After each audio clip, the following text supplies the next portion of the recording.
On en avait parlé hier lors du point de presse, Michel Ouellet qui avait dit qu'il donnait le défi à Mathis Langevin. Une fiche de 1 victoire, 4 défaites, moyenne de but accordée de 4,1. Bleu, ça va à Blais. Blais prend de l'autre côté à numéro 86 là, des Wildcats qui est Tournas. Tournas vient mettre à l'épreuve Mathis Langevin. Langevin réalise un arrêt et l'action va reprendre.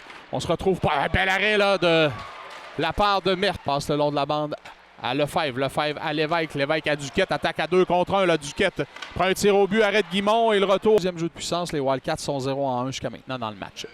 Blill remet sur le flanc gauche à Tournas. Arrêt de Langevin sur le retour jusqu'à Voronin. Voronin pivote une fois. Revient à la ligne bleue à Berkeley. Berkeley. Le tir est dévié. Belle déviation là, de la part de Chudzinski. Chudzinski qui était placé dans l'enclave à peu près à 2 ou 3 pieds de Mathis Langevin.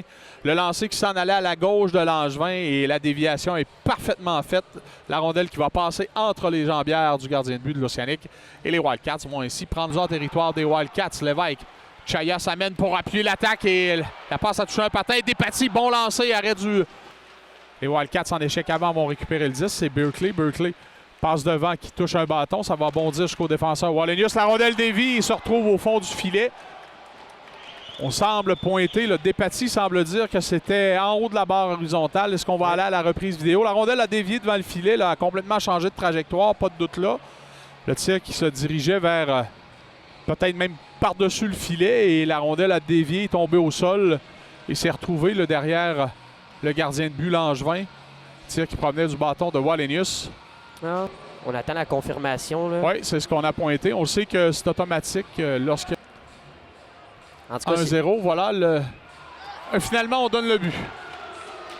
Récupéré, Voronin va attaquer en territoire de l'Océanique à Lounsbury. Lounsbury de l'autre côté jusqu'à Smith. Tir de Smith, arrêt de Langevin.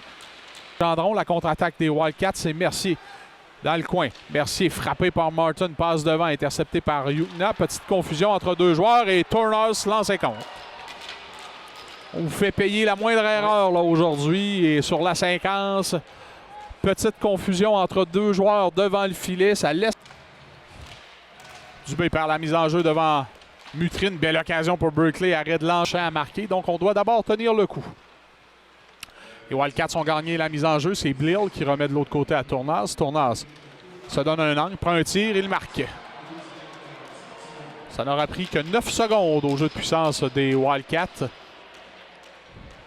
Tournas qui a reçu la passe de Blill est revenu en haut du cercle de mise en jeu après un tir sans avertissement. Je pense que Mathis Langevin ne s'attendait vraiment pas à un lancer de cette entrée ou a été stoppé par le défenseur devant lui parce que le gardien de but Guimond ne savait pas du tout où était la rondelle. Un peu plus loin dans le territoire de l'Océanique, c'est Voronin qui remet à Fortier-Gendron. Le tir de ce dernier est bloqué en défensive. Et là, bel échange entre Lounsbury et Smith. Et Smith va lancer dans une cage abandonnée par Mathis Langevin.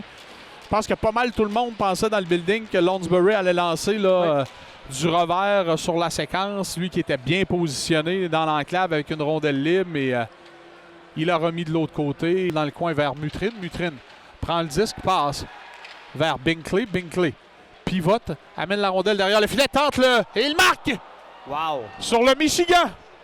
Un but Michigan de la part de Binkley. Quel but! On l'a vu se préparer derrière le filet. Il place la rondelle par-dessus l'épaule de Mathis Langevin.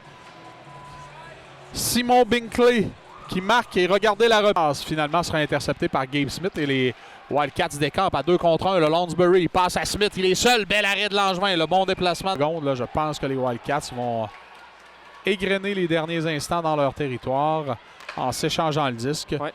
Lounsbury et voilà. Le chronomètre est maintenant rendu à 0 et les Wildcats vont donc célébrer la victoire.